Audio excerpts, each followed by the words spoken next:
আসসালামু আলাইকুম। সবাই কেমন আছেন? গতকাল রাতে থেকে অনলাইন দুনিয়াতে আমাদের সবার নজর হয়তো পড়ছে একটা নিউজ খুব ভাইরাল হচ্ছে। সেটা হলো যে যশোর একটা থানায় পুলিশ হেফাজতে একজন নারীর মৃত্যু হয়েছে।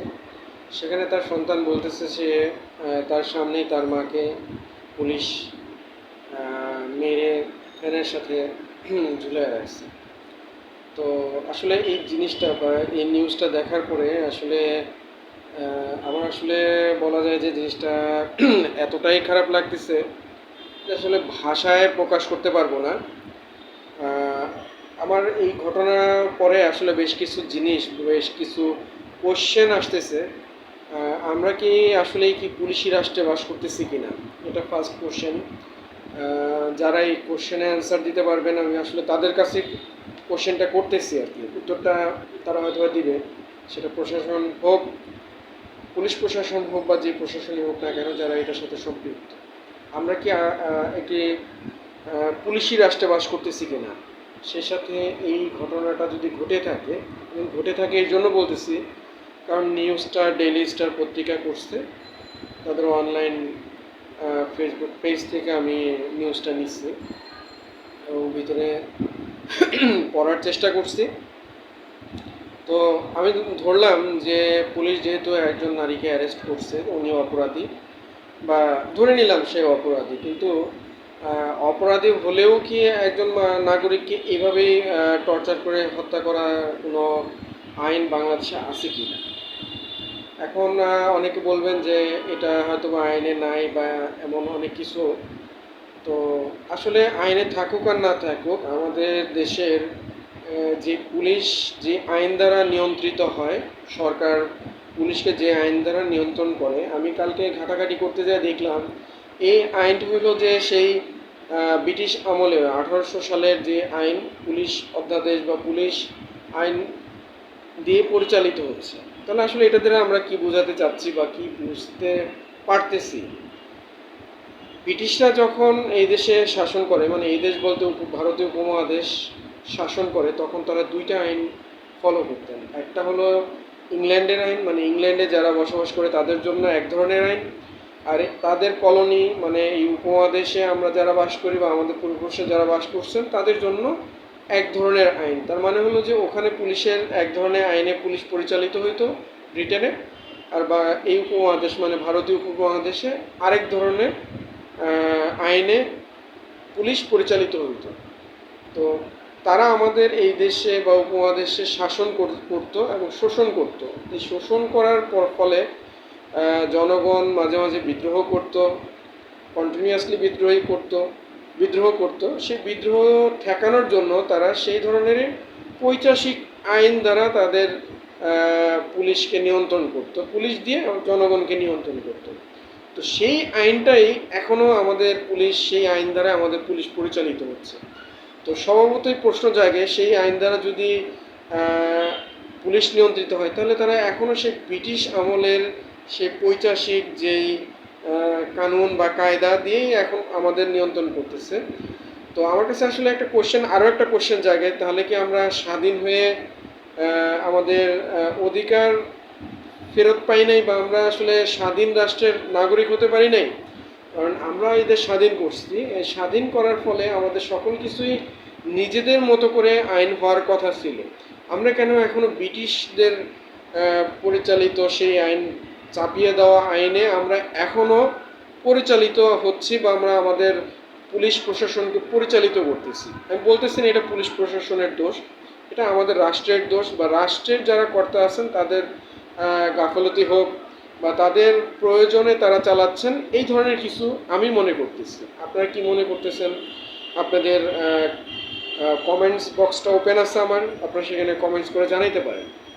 তো আমার কাছে যে জিনিসটা হলো যে এই যে পুলিশ হেফাজতে মারা গেছে, এটা কি প্রথম না।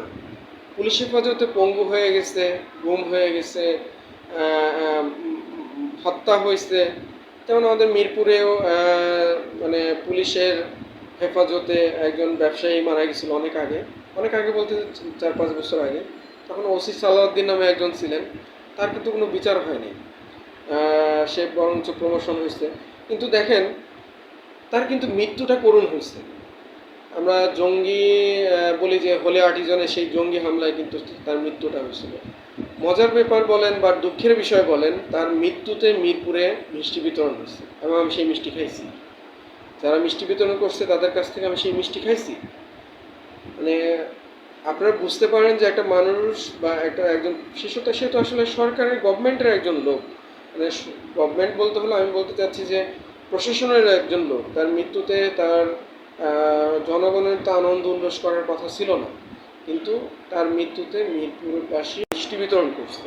তাহলে উনি কতটা পৈশাচিক কায়দায় তার দায়িত্ব পালন করছেন, এটা আপনারা বুঝতেই পারতেছেন। তো এইখানে যশোরে যেই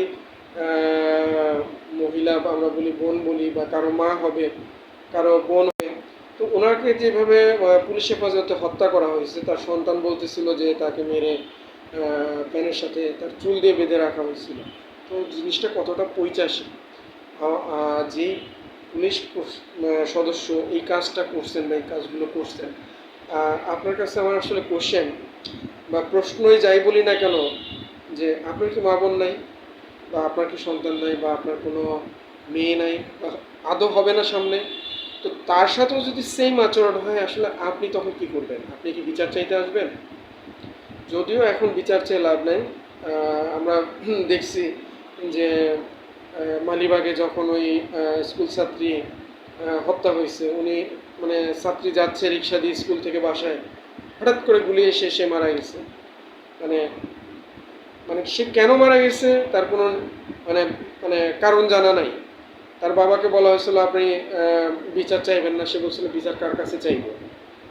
তো জিনিসটা আসলে কতটা কষ্টের দুঃখের হইলে মানুষ এভাবে বলতে পারে যে বিচার বিচার চেয়ে লাভ কি, কার কাছে চাইবে?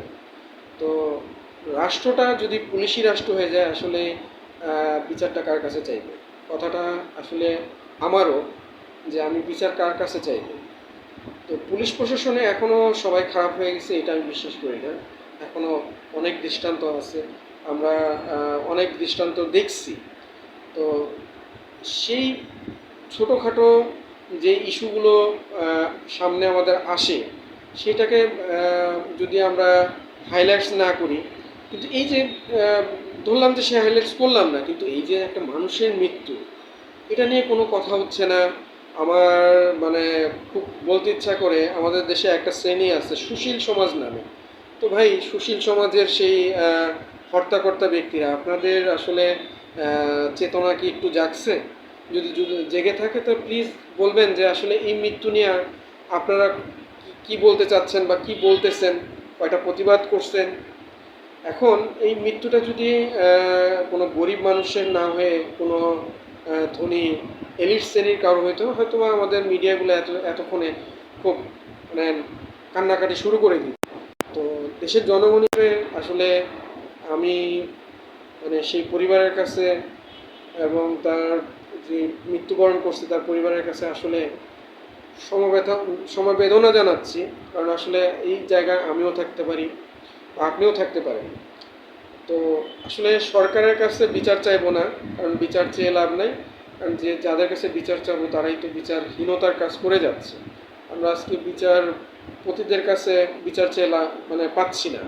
তারা তাদের মতো করে ব্যবস্থা নিচ্ছে, বা তারা প্রশাসনের দিকে চেয়ে থাকতেছে।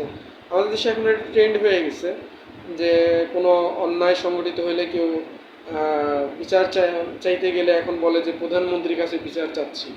তো এই ট্রেন্ডটা যেদিন থেকে চালু হয়েছে, সেদিন থেকে এই দেশের বিচার ব্যবস্থা এবং আমাদের আইন শৃঙ্খলা যারা কাজ করে, তারা তাদের মতো করেই কাজ করতেছে, আমি দেখতে পাচ্ছি।